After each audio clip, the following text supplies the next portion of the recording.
ഗുരുവായൂർ പോയിട്ട് ഞങ്ങൾ വീട്ടിലേക്ക് പോകുന്നതിന് മുൻപായിട്ട് ഞങ്ങൾ കുറച്ച് ഷോപ്പിംഗ് ചെയ്യാമെന്ന് വിചാരിച്ചു. അപ്പോൾ ഞങ്ങൾ ആദ്യം തന്നെ പോയത് കുറച്ച് ദൈവങ്ങളുടെയൊക്കെ ഫോട്ടോസ് മാത്രമുള്ളൊരു ഷോപ്പിലേക്കാണ് കേട്ടോ. അപ്പോൾ നല്ല ഒരുപാട് ഫോട്ടോസ് ഉണ്ടായിരുന്നു ഇവിടെ. അപ്പോൾ അതിൽ നിന്ന് ഞാനൊരു ഗണപതിനെ എടുത്തിട്ടുണ്ടായിരുന്നു കേട്ടോ, ഞങ്ങളുടെ പൂജാ റൂമിൽ വെക്കാനായിട്ട്. അവിടെ നിന്ന് പിന്നെ ഞങ്ങൾ നേരെ പോയത് നാനുകുട്ടിക്ക് ആവശ്യമുള്ള സാധനങ്ങൾ വാങ്ങിക്കാനും പിന്നെ എനിക്കും ഒക്കെ വാങ്ങിക്കാമെന്ന് വിചാരിച്ചിട്ടാണ് കേട്ടോ. അതാണ് നാനുവിൻ്റെ ഈ ഒരു ഹാപ്പിനെസ്സിൻ്റെ കാരണം.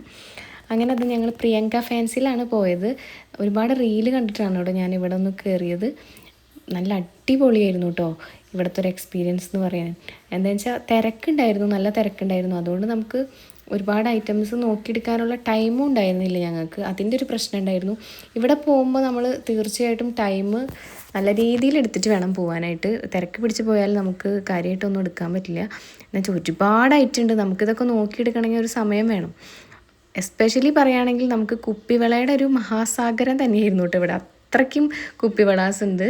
അപ്പോൾ ഞങ്ങൾക്ക് ഭയങ്കര ഇഷ്ടമായിട്ടോ ഈ ഒരു ഷോപ്പ്. പക്ഷേ ടൈമില്ലാത്തൊരു വിഷമം ഉണ്ടായിരുന്നു. അങ്ങനെ അതാ ഞാൻ കുറച്ച് സാധനങ്ങളൊക്കെ വേഗം എടുത്തിട്ടുണ്ടായിരുന്നു. പിന്നെ ഇവിടുത്തെ പാക്കിങ് പറയണം, നല്ല ബോക്സിലൊക്കെ ആക്കി അവർ നല്ല സെറ്റ് ചെയ്തിട്ടാണ് നമുക്ക് തരിക കേട്ടോ. അപ്പോൾ അങ്ങനെ ഞങ്ങളതൊക്കെ വാങ്ങിച്ച് ഞങ്ങൾ പിന്നെ പോന്നു കേട്ടോ. അപ്പോൾ അത്രയേ ഉള്ളൂ. വീഡിയോ ഇഷ്ടപ്പെട്ടാലൊന്ന് സബ്സ്ക്രൈബ് ചെയ്ത് സപ്പോർട്ട് ചെയ്യണേ. ബായ്.